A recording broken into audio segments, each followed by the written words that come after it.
Bab 186. Tepat ketika Xiao Churan merasa Ye Chen telah mengalami perubahan besar, Xiao Yiqian, yang melarikan diri dari tempat tersebut, kembali dengan agresif bersama keempat pengawalnya. Keempat pengawal ini adalah 4 pengawal paling cakap di bawah komandonya, dan kekuatan mereka luar biasa. Menurutnya, dengan adanya 4 orang ini, akan terlalu mudah untuk membunuh Ye Chen.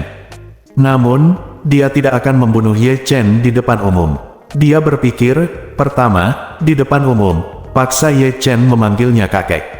Dapatkan kembali wajahmu yang hilang tadi, lalu hancurkan akar Ye Chen. Setelah hari ini, cari kesempatan lain untuk membunuh Ye Chen. Yang sebelumnya hanya meminta ketertarikan, hanya dengan membunuh Ye Chen pada akhirnya kebencian di hatiku bisa dihilangkan. Bagaimanapun, dia telah hidup bertahun-tahun, dan dia tidak pernah merasa malu seperti sekarang ini. Setelah bergegas ke tempat tersebut dengan pengawal, Xiao Yiqian menunjuk ke arah Ye Chen dan berteriak dengan keras, siapapun yang menyerahkan barangnya kepadaku, aku akan memberinya 1 juta. 1 juta adalah jumlah uang yang sangat besar untuk seorang pengawal, dan keempat pengawal itu memasang wajah serius, dan bergegas menuju Ye Chen pada saat yang sama. Xiao Churan melihat 4 pria kuat dan berkuasa bergegas menuju Ye Chen dengan gila, berteriak ketakutan, dan ingin menarik Ye Chen pergi. Tapi Ye Chen berdiri di tempatnya, tidak bergerak, melarikan diri, tidak ada. Bagaimana tuan muda yang bermartabat dari keluarga Ye di Yanjing bisa takut dengan pertempuran seperti ini? Takut, bahkan tidak ada. Belum lagi saya adalah tuan muda dari keluarga Ye di Yanjing, hanya dengan 9 Suan Tianjing di sisi saya, pengawal kungfu kucing berkaki 3 ini tidak mungkin menjadi lawan saya. Keempat pengawal memandang Ye Chen saat ini, memperlakukannya sepenuhnya sebagai kumpulan uang kertas. Saya takut tidak dapat meraihnya, jadi saya bergegas menghampirinya dengan putus asa. Dengan senyuman di wajahnya, Ye Chen mengunci matanya pada gerakan mereka berempat pada saat yang sama, hanya menunggu mereka bergegas maju dan menghancurkan mereka semua. Seorang pengawal yang telah berlatih lari cepat memimpin, dia berkata kepada Ye Chen sambil menyeringai, bocah bau. Jika kamu berani memprovokasi Xiao Dong, aku akan membunuhmu. Begitu kata-kata itu keluar, orang itu sudah tiba di depan Ye Chen. Tepat ketika semua orang mengira Ye Chen akan menghadapi pemukulan yang parah, Ye Chen tiba-tiba melompat di tempat dan menendang dada pria yang bergegas itu dengan keras. Ledakan, pengawal itu, yang tingginya 1,9 meter, berubah menjadi cangkang manusia dan terbang mundur. 14 tulang rusuknya patah karena tendangan Ye Chen. Hanya ada 24 tulang rusuk dalam diri seseorang, dan Ye Chen mematahkan sebagian besar tulang rusuknya dengan 1 tendangan. Ketika dia terbang terbalik, semburan darah berubah menjadi darah yang keluar dari mulutnya, terlihat sangat menyedihkan. Dan 3 orang di belakang langsung lengah. Awalnya, dia bergegas mengejar pihak lain, karena takut dirampok oleh pihak lain dan menghasilkan 1 juta. Akibatnya, dia tidak menyangka orang ini tiba-tiba menjadi bola meriam manusia yang kuat, langsung membombardir mereka bertiga, menjatuhkan mereka ke tanah dalam sekejap. Hai, ada seruan di tempat kejadian. Tidak ada yang menyangka tendangan Ye Chen akan sekuat itu. Seorang wanita di sebelahnya berseru, ini hanyalah Ye Men yang hidup. Ye Chen meliriknya dan berkata sambil mencibir, Ye Wen. Bahkan jika mereka ada 10, mereka tidak layak dibandingkan denganku, Ye Chen. Ye Chen tidak membual dengan arogan. Meskipun seniman bela diri Ye Wen sangat kuat, dia tidak berada di luar jangkauan orang. Biasa, sedangkan untuk diriku sendiri, dengan 9 kitab suci surgawi yang mendalam di sisiku, dan tubuhku diperkuat oleh aura, tidak peduli seberapa kuat orang biasa, mereka pasti tidak akan bisa menandingiku. Saat ini, di antara 4 pengawal, orang yang diusir lebih dulu sudah pingsan. 3 orang lainnya juga terjatuh ke tanah, dengan tulang patah di sekujur tubuh mereka, tergeletak di tanah sambil melolong. Mereka memandang Ye Chen dengan ketakutan di mata mereka. Mengapa orang ini begitu menakutkan? Sebelum mereka bertiga benar-benar bertarung melawannya, mereka disingkirkan oleh seseorang yang dia usir dan kehilangan kekuatan bertarungnya. Ini hanyalah dewa. Ye Chen melangkah ke depan mereka bertiga, menatap mereka dengan 2 cahaya dingin, dan berkata dengan dingin, jika kamu sangat suka menjadi anjing bagi orang lain, maka kalian semua akan merangkak di tanah mulai sekarang. Setelah selesai berbicara, dia menginjak kaki kanan salah satu dari mereka. Klik, tempurung lutut seluruh kaki kanannya hancur. Segera setelah itu, dia mengangkat kakinya lagi, dan kaki kiri lawannya pun tak luput. Melihat ini, dua lainnya gemetar ketakutan. Segera, mereka berdua menangis dan memohon belas kasihan Ye Chen. Ye Chen berkata dengan dingin, "Kamu bajingan lebih kejam dari siapapun ketika kamu menyakiti orang, dan kamu lebih pengecut daripada siapapun ketika kamu disakiti. Aku melepaskanmu hari ini, tetapi ketika kamu menghadapi yang lemah di masa depan, kamu akan melakukannya, pasti sama. Wajah yang sangat kejam, aku menghapusmu untuk menghilangkan kerugian bagi rakyat. Lagi pula, terlepas dari permohonan dan tangisan pihak lain, Anda akan tetap merangkak." Klik, klik, klik, klik. Sejak itu, ada 3 orang tidak berguna lagi yang tidak dapat lagi berdiri di dunia. Semua orang di tempat kejadian tercengang dengan taktik ganas Ye Chen. Xiao Yiqian dan Xiao Weiwei yang mengikuti di belakang juga terkejut. Xiao Yiqian tidak pernah membayangkan bahwa Ye Chen akan begitu kejam dan kuat. 4 pengawalku, 1 upaya tatap muka, sama sekali tidak berguna. Benar-benar tidak berguna. Mereka semua adalah pejuang. Salah satunya adalah juara pertarungan nasional beberapa tahun lalu. Kaki Xiao Yiqian bergoyang ketakutan, dan tempat dia membasahi air kencingnya terasa dingin untuk beberapa saat. Dia berbalik diam-diam, mencoba melarikan diri di setiap langkah. Tidak peduli apa yang kamu katakan, kamu tidak bisa jatuh ke tangan Ye Chen lagi. Pada saat ini, seseorang tiba-tiba berkata, "Kamu anjing tua, kamu ingin menyelinap pergi setelah bermain-main dengan Tuan Ye." Segera setelah itu, kerumunan itu berpisah, berjalan masuk dengan beberapa pria kuat berbaju hitam, dan berhenti di depan Xiao Yiqian sambil mencibir. Xiao Yiqian menatapnya dengan panik, dan bertanya, "Kamu, siapa kamu?" Bentak, yang ditanggapinya adalah tamparan keras. Sidik jari muncul di wajah Xiao Yiqian, dan dia berkata dengan marah, "Kamu berani memukulku? Saya Presiden Kamar Dagang Nanguang." Bentak, tanpa ampun sama sekali, dia menamparkan wajahnya lagi. "Presiden, saya memukul Presiden. Jika Anda berani tidak menghormati Tuan Ye, Anda sedang mencari kematian."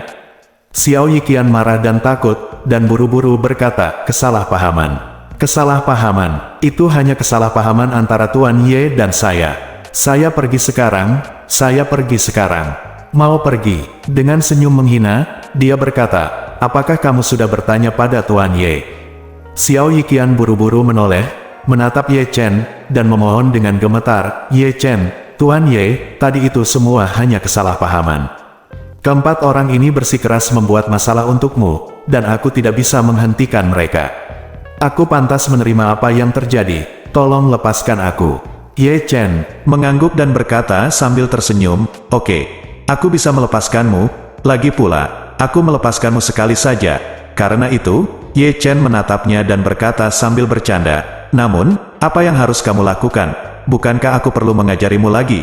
Xiao Yiqian takut Ye Chen akan menghancurkan dirinya sendiri seperti dia menghancurkan pengawalnya, jadi dia berlutut di tanah sambil menjatuhkan diri, dan memohon sambil menangis, "Ayah, maafkan anakku kali ini." Dia tertegun, dan berseru, "Sial, kamu sangat minder." Xiao Yiqian tersenyum kecut dan berkata, "Sejujurnya, aku sudah mahir dalam pekerjaan itu."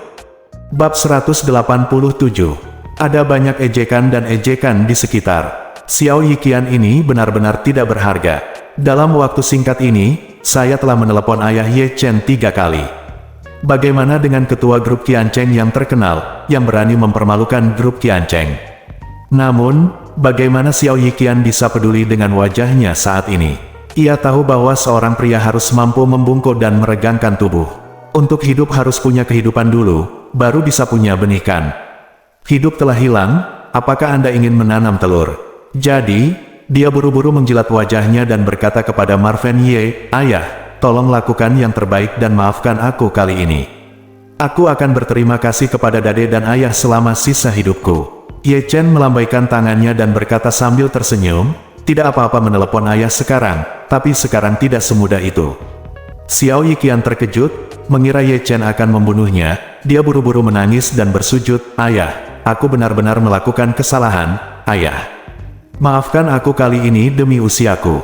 Petik 2. Ye Chen melirik Xiao Vivi yang sudah tertegun di sampingnya, dan berkata dengan ringan, "Xiao Wei, pendukungmu sudah berlutut, mengapa kamu masih berdiri?" Xiao Weiwei terkejut sejenak, dan berkata dengan panik, apa maksudmu? Xiao Yiqian buru-buru mengulurkan tangannya, dengan kasar menariknya ke tanah, membuatnya berlutut di depan Ye Chen, dan menegur dengan suara rendah, otakmu dimakan anjing. Tahukah kamu bahwa kamu ingin berlutut dan berbicara dengan ayahku? Tidak mungkin. Keinginan Xiao Yiqian untuk bertahan hidup saat ini terlalu kuat, wajah, martabat, wajah dan sebagainya sama sekali tidak penting. Xiao Weiwei berlutut di tanah dan tidak berani bergerak atau berbicara omong kosong. Xiao Yiqian berkata kepada Ye Chen lagi, "Ayah, apakah kamu puas kali ini?" Ye Chen menggelengkan kepalanya, tidak puas. Xiao Yiqian gemetar di dalam hatinya, dan bertanya, "Lalu bagaimana kamu bisa puas?" Ye Chen tersenyum main-main dan berkata, "Panggil kakek untuk mendengarkan, jika kamu menelepon dengan baik, aku mungkin mempertimbangkan untuk melepaskanmu." Xiao Yiqian ingin mati di dalam hatinya. Saya memiliki masalah dengan otak saya hari ini, dan jika saya bersikeras untuk menghadapi Ye Chen ini, bukan saja saya tidak memanfaatkannya, tetapi saya juga bernasib buruk. Dipukuli, berlutut, bersujud, dipanggil ayah, kesal di celana. Sekarang, dia masih menyebut dirinya kakek. Sayang sekali membuangnya ke rumah nenek. Melihat keraguannya, Ye Chen bertanya dengan dingin, "Apa? Kamu tidak mau?" Xiao Yiqian gemetar, dan buru-buru berkata, "Ya, saya bersedia." Setelah selesai berbicara, dia langsung bersujud dan menangis, "Kakek, saya memang salah, mohon maafkan saya." Ye Chen mengerutkan kening dan bertanya kepadanya, "Siapa aku?" Xiao Yiqian berkata sambil menangis, "Kamu adalah kakekku." Ye Chen bertanya lagi, "Lalu siapa kamu?" Xiao Yiqian menangis, tersedak dan berkata, "Aku adalah cucumu." Ye Chen bersenandung, mengangguk, dan berkata, "Oke, aku masih sangat muda, dan aku sudah menjadi kakek. Jika itu masalahnya, maka aku akan mengampuni hidupmu." Xiao Yiqian akhirnya menghela nafas lega, bersujud berulang kali, dan bangkit untuk pergi. "Tunggu sebentar." Ye Chen memanggil untuk menghentikannya, "Pergi segera setelah kamu bilang." Xiao Yiqian menekan rasa malu dan amarah di dalam hatinya, dan berkata kepada Ye Chen dengan hormat, "Kakek, bolehkah aku pergi?"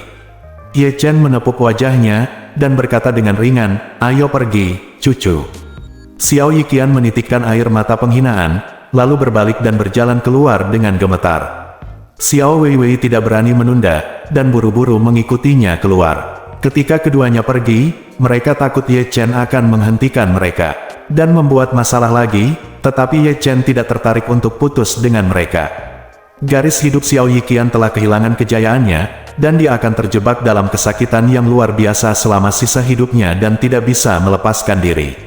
Setelah keduanya keluar, mereka buru-buru melangkah maju untuk memberi hormat kepada Ye Chen, dan berkata dengan hormat, "Tuan Ye, ini sudah larut, salah jika Anda menyia-nyiakan lidah dan tangan Anda dengan sampah ini, mohon hukumnya."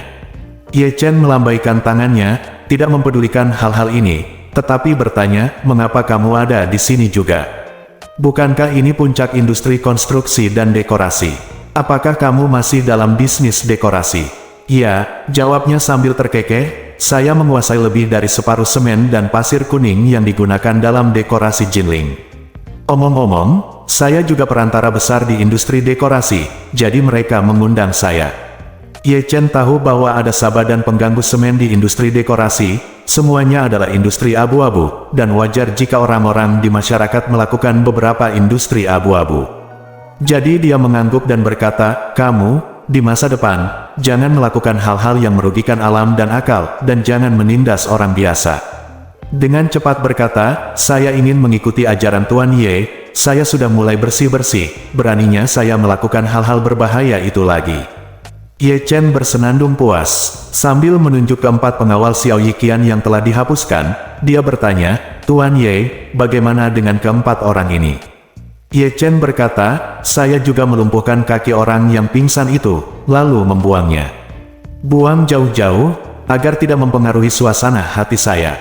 Segera mengangguk, dan memberitahu orang-orang di sekitarnya, "Mengapa kamu tidak cepat-cepat mengikuti instruksi Tuan Ye?" Semua orang buru-buru membungkuk dan berkata, "Saya ingin mengikuti pengaturan Guru Ye." Setelah selesai berbicara, ia pun melumpuhkan lutut orang yang pingsan terlebih dahulu, lalu menyeret keempat anjing mati itu langsung keluar pintu. Xiao Yiqian tidak punya pilihan selain mengemudi sendiri, membawa Xiao Weiwei ke rumah sakit untuk perawatan luka di wajahnya, dan kemudian kembali ke Villa Xiao. Di dalam mobil, Xiao Yiqian merasakan sakit di sekujur tubuhnya, dan hatinya dipenuhi dengan kemarahan yang luar biasa. Xiao Weiwei di samping mengertakkan gigi dan berkata dengan suara penuh kebencian, "Sayang, sampah ini Ye Chen bahkan berani memukulmu, dia sedang mencari kematian. Jangan biarkan bajingan ini pergi." Dengan wajah gelap dan mata dingin, Xiao Yiqian mengertakkan gigi dan berkata dengan marah, "Jangan khawatir, aku pasti akan membunuhnya. Aku tidak hanya akan membunuhnya, tapi aku juga akan mengulitinya." Tendonnya kram. "Aku punya tubuh begitu besar, tidak ada yang berani melakukan ini padaku." Xiao Weiwei sangat gembira, rasa jijiknya terhadap Ye Chen telah mencapai puncaknya, dan sekarang Xiao Yiqian ingin membunuhnya, dia mungkin tidak akan hidup lama. Xiao Weiwei berkata dengan suara dingin, "Sayang, ketika kamu melakukannya, kamu harus ingat untuk membawaku bersamamu. Aku akan menyiksanya dengan kejam, dan aku akan melihat sampah ini berlutut di hadapanku dan memohon belas kasihan."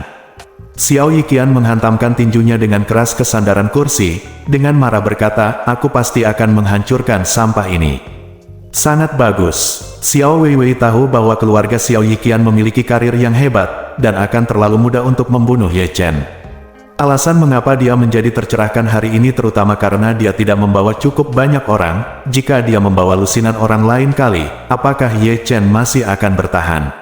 Saat itu, Ye Chen pasti akan mati. Memikirkan hal ini, rasa kegembiraan untuk membalas dendam membanjiri hatinya. Sebelumnya, dia tidak bisa menahan diri untuk tidak melihat ke arah Xiao Yiqian, dan berkata dengan genit, "Sayang, cepat atau lambat Ye Chen ini akan dibunuh olehmu.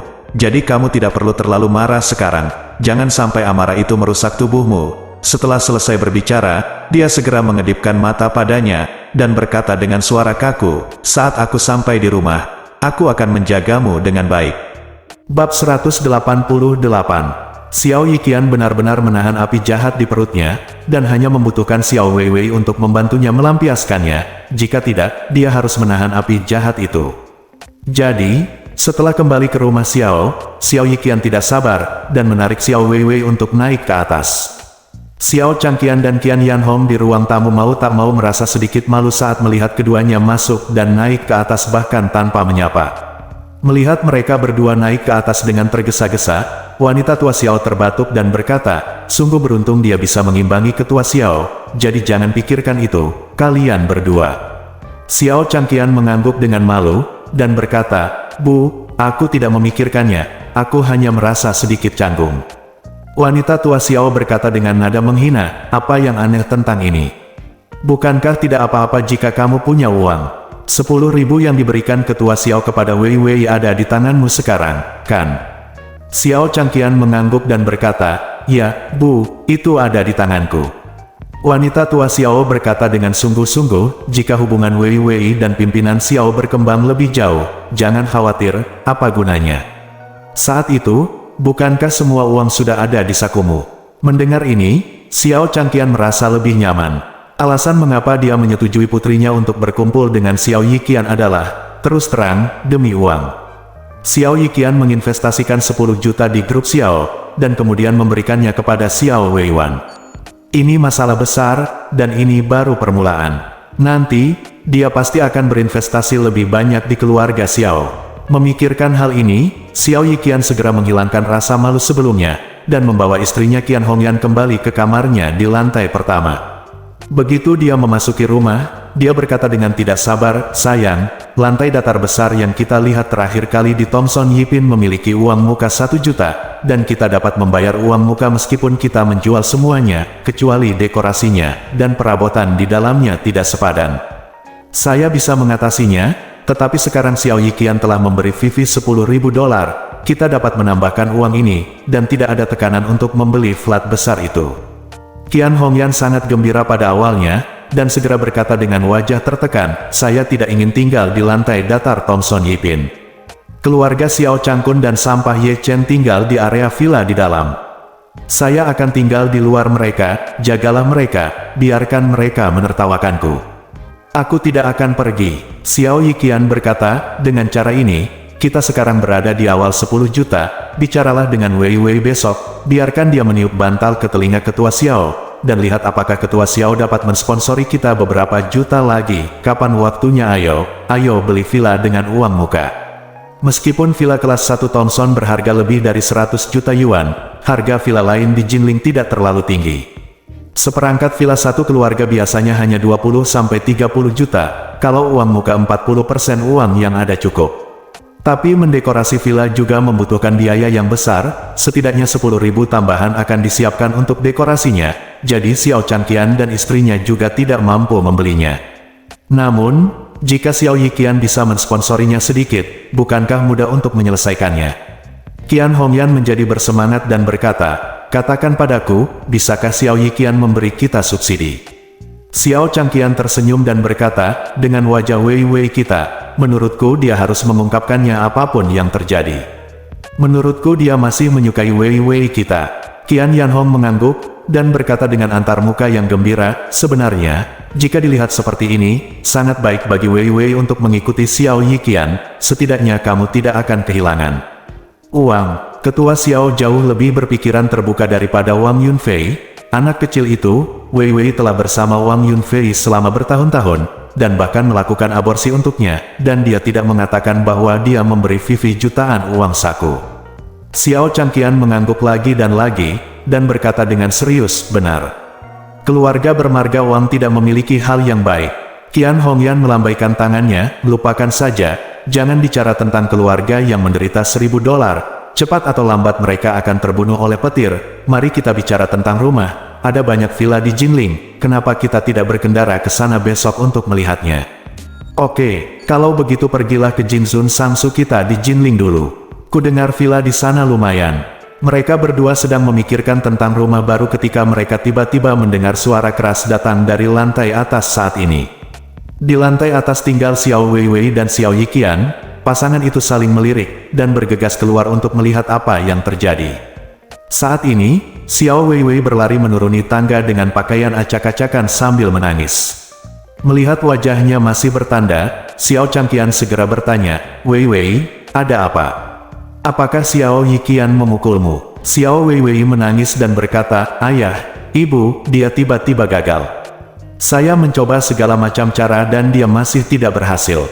Pada akhirnya, dia menjadi marah dan menamparkan saya. Sudah tidak berfungsi lagi. Changqian Xiao bertanya dengan heran, ada apa? Apa yang terjadi? Xiao Weiwei tidak peduli dengan wajahnya saat ini, dan buru-buru menjelaskan, itu yang tidak bisa melakukannya. Yang laki-laki, tidak ada reaksi sama sekali. Qian Hongyan bertanya dengan heran, mungkinkah kamu semakin tua dan tidak begitu berguna?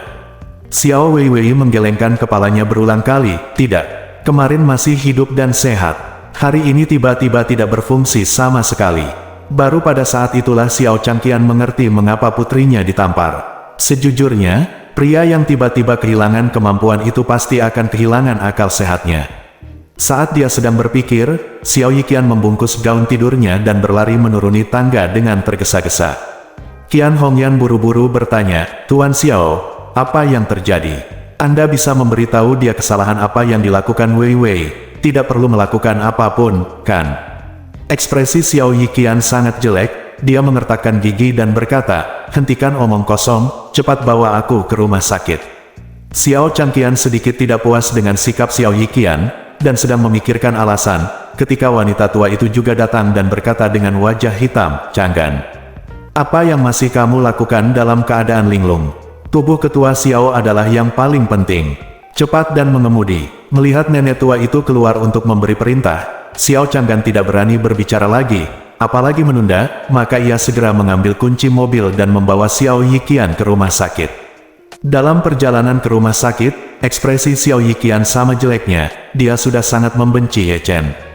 Sekarang dia akhirnya mengerti apa yang Ye Chen katakan sebelumnya. Lebih baik biarkan diri Anda merasa tidak nyaman melihat akar yang utuh dan tidak dapat digunakan daripada menginjaknya ke dalam tumpukan daging busuk.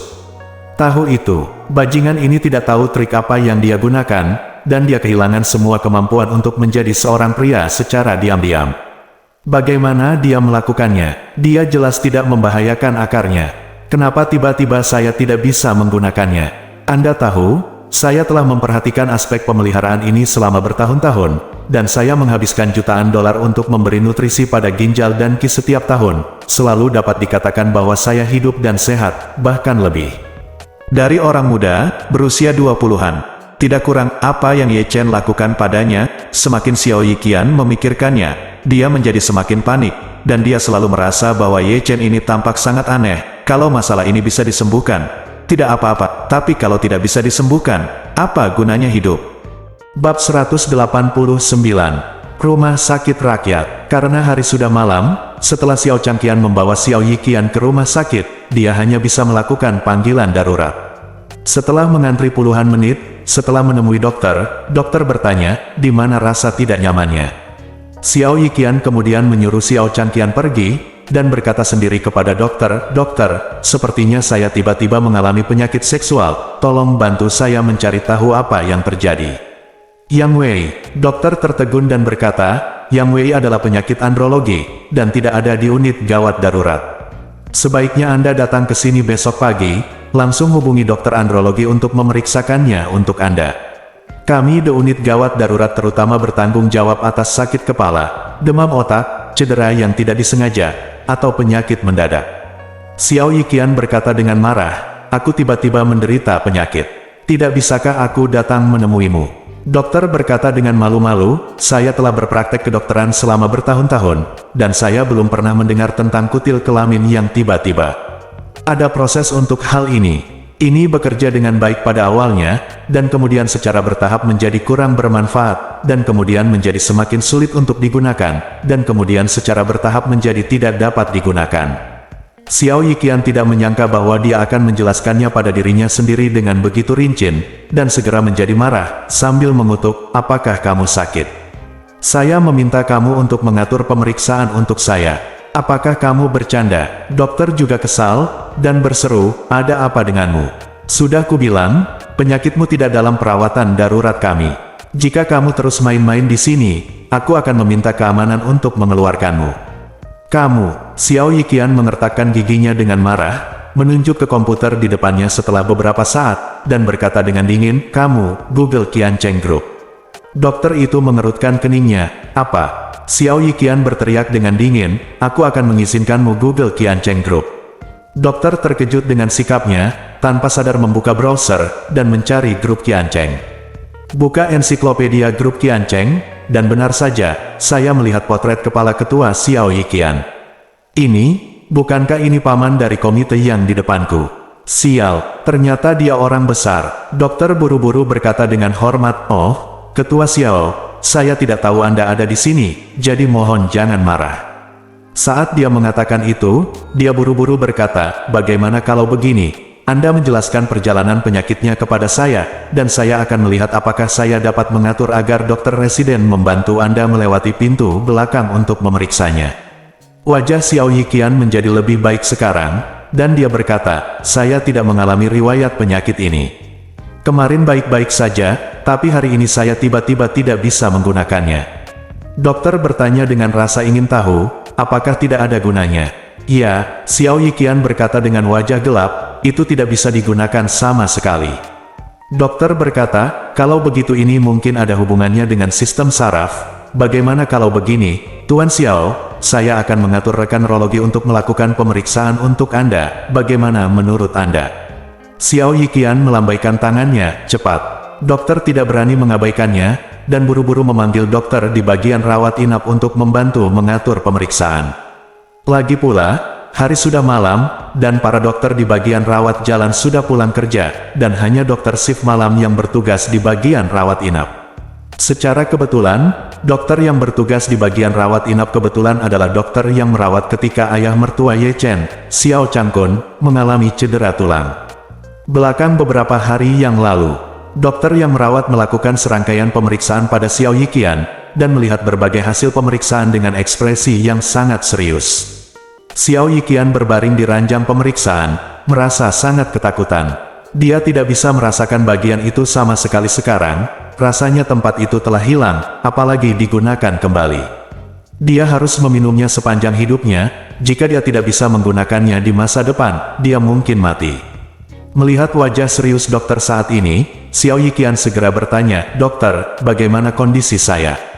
Dokter yang merawat menggelengkan kepalanya tanpa daya, dan berkata, "Tuan Xiao, masalah Anda mungkin tidak dapat disembuhkan, karena setelah pengujian dengan peralatan kami, saraf Anda mati total dan tidak ada obatnya. Apakah karena rumah sakitmu tidak memenuhi standar?" Xiao Changqian di samping menjawab pertanyaan itu dan bertanya. Dokter yang merawat memandangnya dengan jijik, dan berkata, "Dengan metode medis saat ini, saraf yang rusak dapat dipulihkan secara perlahan, tetapi saraf nekrotik tidak dapat dihidupkan kembali. Ini seperti mengalami kecelakaan mobil. Beberapa orang dapat berdiri perlahan-lahan, beberapa orang tidak akan mampu berdiri selama sisa hidup mereka." Setelah berbicara, dia melihat ke arah Xiao Yiqian lagi, dan berkata dengan serius, "Situasi ini tetap sama kemanapun kamu pergi, meskipun di luar negeri, tidak dapat disembuhkan." Bagaimana? Wajah Xiao Yiqian pucat, jiwanya hilang, dan dia berseru, "Saya punya uang. Apakah 100 juta oke? Bisakah 100 juta menyembuhkan penyakit saya?" Dokter yang bertugas berkata dengan serius, "Saraf itu seperti nyawa seseorang. Sekalipun sekarat, masih ada peluang untuk menyelamatkannya. Tapi jika mati, mereka benar-benar mati, dan tidak ada yang bisa menghidupkannya kembali." Lalu dia berkata, "Jangan bicara tentang 100 juta, 10 miliar tidak bisa menyelamatkan orang yang sedang sekarat. Lihat Jobs di Apple, seberapa kaya dia. Bukankah dia mati sebelum dia terlalu tua?" Mendengar ini, jantung Xiao Yiqian berdetak kencang, seperti disambar petir. "Tidak bisa disembuhkan. Apakah penyakitnya benar-benar bisa disembuhkan? Saya menghasilkan banyak uang, bukankah hanya untuk bisa menjalani kehidupan peri di dunia? Jika akar diri sendiri hancur, apa gunanya hidup?" Memikirkan hal ini, Xiao Yiqian, seorang taipan bisnis terkenal, menutupi wajahnya dan menangis, dengan air mata mengalir di wajahnya. Melihat pemandangan tersebut, Xiao Changgan yang berada di sebelahnya pun merasakan matanya memanas hingga hampir menangis. Sebagai seorang pria, dia bisa memahami rasa sakit Xiao Yiqian saat ini dengan sangat baik. Pada saat yang sama, dia tidak bisa menahan untuk mengencangkan kakinya, berpikir, apapun yang terjadi, dia harus melindungi akarnya. Seorang pria tidak dapat hidup tanpa akar. Saat ini, dokter yang merawat tiba-tiba berkata, "Namun, Ketua Xiao, sejujurnya, memang ada seseorang yang dapat menyembuhkan penyakit Anda." Apa yang kamu katakan itu benar?" Xiao Yiqian tiba-tiba menjadi bersemangat, meraih tangan dokter yang merawat, dan bertanya dengan gemetar, "Siapa yang bisa menyembuhkannya? Katakan padaku secepatnya." Dokter yang merawat tersenyum misterius dan berkata, "Orang ini, dia bukan dari rumah sakit kita." "Lalu bagaimana kamu tahu dia bisa menyembuhkan nekrosis saraf? Bukankah kamu baru saja mengatakan bahwa nekrosis saraf tidak bisa disembuhkan?" Dokter yang menangani berkata, "Memang benar tidak bisa disembuhkan, tapi dia sendiri yang bisa menyembuhkannya. Baginya, dia bisa menyembuhkan penderita paraplegia tinggi dan kelumpuhan total dari leher ke bawah, apalagi sekelompok kecil orang seperti itu, kamu, dalam kasus kelumpuhan, diperkirakan. Dia dapat dengan mudah menyembuhkanmu." Petik 2. Xiao Yiqian begitu bersemangat hingga dia berseru, "Siapa dia? Di mana dia? Katakan padaku." Dokter yang merawat tersenyum dan berkata, "Tuan Xiao, saya dapat memperkenalkan Anda, tetapi maukah Anda juga memberi saya sejumlah biaya perkenalan?" Xiao Yiqian segera mengeluarkan buku ceknya, menulis cek sebesar 100.000 yuan dan menyerahkannya kepadanya, sambil berkata, "Jika orang yang Anda perkenalkan benar-benar dapat menyembuhkan saya akan memberi Anda 900.000 yuan lagi." Dokter yang bertanggung jawab menerima cek tersebut dengan penuh semangat, dan kemudian berkata, "Ada seorang dokter Si yang jenius di Jinling, dan dia menyembuhkan seorang pasien dengan paraplegia tingkat tinggi beberapa hari yang lalu. Ini adalah keajaiban di bidang neurologi kita. Dokter Si sekarang sebuah Jishitang dibuka di Jinling. Jika Anda memintanya membantu, mungkin dia benar-benar dapat menyembuhkan Anda." Petik 2. Ketika Xiao Yiqian mendengar ini, dia tertegun sejenak, dan bertanya dengan gembira, "Dokter ajaib Si yang Anda sebutkan bernama Si Tianqi." Bab 190. Apakah Anda kenal Dokter Ilahi Si? Dokter yang merawat itu bertanya dengan aneh. Xiao Yiqian langsung gembira, tertawa dan berkata, "Ini bukan hanya sekedar kenalan. Dokter ajaib Si yang Anda sebutkan adalah teman keluarga Xiao kami. Saat itu, berkat kelegaan keluarga kami, dokter ajaib si dapat mencapainya siapa dia hari ini. Di Jinling, ini luar biasa. Berbicara tentang ini, Xiao Yiqian segera melompat dari ranjang rumah sakit, dan berkata kepada Xiao Changqian, ikuti saya segera untuk mengunjungi Dr. Si. Saya selamat. Saya mendapatkannya dari apotek Si Tianqi. Begitu sampai di gerbang Jishitang, Xiao Yiqian turun dari mobil dan berlari masuk dengan tidak sabar. Sebelum memasuki pintu, seorang pria ditemukan dan mengusir seorang pria muda dengan kruk. Pemuda itu terlatih tatih dan memohon, Tuan kecil, tolong beritahu dokter ilahi Si, katakan saja aku memohon padanya untuk menyembuhkanku. Selama dia menyembuhkan kakiku, aku akan memberikannya kepada Wan Wan. Petugas apotek berkata dengan dingin, maaf Tuan Gao, dokter kami Si berkata bahwa Anda telah menyinggung penyelamat dokter Si. Jadi tidak peduli berapa banyak uang yang Anda berikan, dia tidak akan merawat Anda. Setelah selesai berbicara, dia berkata lagi, Tuan Gao, Anda datang ke sini setiap hari selama beberapa hari terakhir, yang telah mengganggu bisnis normal kami. Dokter Si berkata jika Anda kembali besok, dia akan memanggil polisi. Petik 2. Pria muda yang menggunakan kruk itu memasang ekspresi yang sangat menyakitkan, dan memohon, Tuan kecil, tolong bicaralah dengan baik kepada Dr. Si, dan saya bersedia memberi Anda 1 juta sebagai bantuan. Petugas apotek mendorongnya keluar dan berkata dengan dingin, tolong pergi, jangan datang lagi. Chang Xiao segera mengenali pemuda ini. Bukankah ini Gao Junwei dari keluarga Gao? Dikatakan bahwa karena dia menyinggung Ye Chen di pameran mobil, ketika Xiao Changkun dirawat di rumah sakit, Ye Chen mengacau dia dan membuatnya melemparkannya langsung dari bangsal di lantai 3 rumah sakit dan kakinya patah. Jadi dia bergegas maju dan bertanya dengan heran, oh, Tuan Gao, ada apa denganmu? Paman Xiao, Gao Junwei mengenali Xiao Changqian, menghela nafas, dan berkata, jangan bilang, bukankah kakiku patah? Aku selalu mengalami gejala sisa. Dokter berkata bahwa aku mungkin akan lumpuh selama sisa hidupku. Jadi aku buru-buru meminta pertolongan. Dokter ajaib itu merawatku, tetapi dokter ajaib Si tidak mau menemuiku sama sekali, dan bahkan mengusirku. Xiao Changqian terkejut, dan berseru, Dokter Si tidak ingin menyelamatkanmu, apakah karena Ye Chen? Iya, Gao Junwei mengertakkan gigi dan mengutuk, aku tidak pernah menyangka bahkan Dokter Si pun akan tersihir oleh bajingan seperti ini. Xiao Yiqian bertanya dengan heran, bagaimana situasinya? Paman Si juga mengenal Ye Chen. Xiao Changqian mengangguk dan berkata, sepertinya hubungannya tidak buruk. Saya tidak tahu persis apa yang terjadi. Xiao Yiqian berkata dengan dingin, bagaimana hubungannya dengan Paman Si dibandingkan dengan hubunganku dengan Paman Si? Aku sudah mengenal Paman Si sejak aku berumur 3 tahun, sudah bertahun-tahun. Setelah selesai berbicara, dia masuk dengan ekspresi angkuh di wajahnya. Begitu dia memasuki pintu, dia berteriak dengan keras, Paman Si, selamatkan aku, Paman Si. Orang di dalam yang baru saja mengantar Gao Junwei pergi berkata, Tuan, kami tutup. Jika Anda ingin ke dokter, kembalilah besok. Xiao Yiqian buru-buru berkata, Paman Si dan aku adalah teman lama. Kedua keluarga kami adalah teman keluarga. Saat dia sedang berbicara, Si Tianqi mendengar suara itu dan keluar dari dalam untuk menyambutnya. Melihat bahwa itu adalah Xiao Yiqian, dia bertanya dengan heran, Yiqian, kenapa kamu datang ke Jinling? Xiao Yiqian berkata, ceritanya panjang, jangan sebutkan itu dulu, Paman Si, aku sakit, kamu bisa menyelamatkanku. Si Tianqi buru-buru berkata, jangan khawatir, ceritakan saja apa yang terjadi secara perlahan. Saat itulah Xiao Yiqian membuka mulutnya dan menjelaskan kondisinya. Setelah Si Tianqi selesai mendengarkan, dia perlahan mengerutkan kening. Nekrosis saraf. Ini sungguh rumit, baik dalam pengobatan Tiongkok maupun Barat, tidak ada cara yang baik untuk mengobatinya.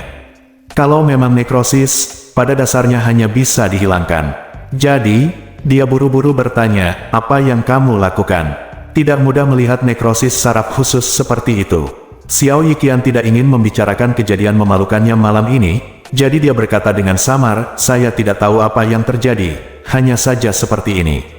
Saya baru saja pergi ke rumah sakit rakyat, dan saya memeriksanya di suatu tempat, dan katanya itu nekrosis saraf. Setelah dia selesai berbicara, dia memohon dengan wajah sedih, Paman Si, kamu melihatku tumbuh dewasa, kamu harus membantuku. Si Tianqi merasa sangat rumit. Penyakit ini sulit diobati, bahkan dengan kemampuan medisnya, hanya bisa dikatakan mempertahankan status quo, agar tidak menjadi nekrotik. Namun jika ingin menyembuhkan nekrosis saraf dan mengembalikan fungsinya, mungkin tidak mungkin. Jadi dia menghela nafas dan berkata, Yiqian, masalahmu sangat serius. Nekrosis saraf adalah masalah medis internasional. Tidak dapat disembuhkan, dan saya tidak punya solusi yang baik. Xiao Yiqian dengan cepat bertanya, Paman Si, saya mendengar dari dokter yang merawat rumah sakit rakyat bahwa Anda bahkan dapat menyembuhkan kelumpuhan di bawah leher. Mengapa saya tidak dapat disembuhkan dengan kelumpuhan sekecil itu? Si Tianqi menghela nafas dan berkata, sejujurnya, penyakitmu tidak dapat disembuhkan, atau biaya pengobatannya terlalu tinggi. Setelah selesai berbicara, dia melanjutkan, di tangan saya, seorang dermawan memberi saya obat ajaib. Efek dari obat ajaib ini sungguh ajaib. Anda hanya perlu meminum setengahnya, dan mungkin akan sembuh. Xiao Yiqian sangat gembira, dan buru-buru memohon, Paman Si, tolong beri aku obat ini. Jangan hanya melihatku menjadi tidak kompeten. Si Tianqi juga sedikit malu, dan berkata dengan tulus, Yiqian, Paman, sejujurnya, saya awalnya berencana menyimpan obat ini untuk menyelamatkan hidup saya, dan Anda tahu bahwa saya sudah tua, dan dokter tidak akan menyembuhkan dirinya sendiri.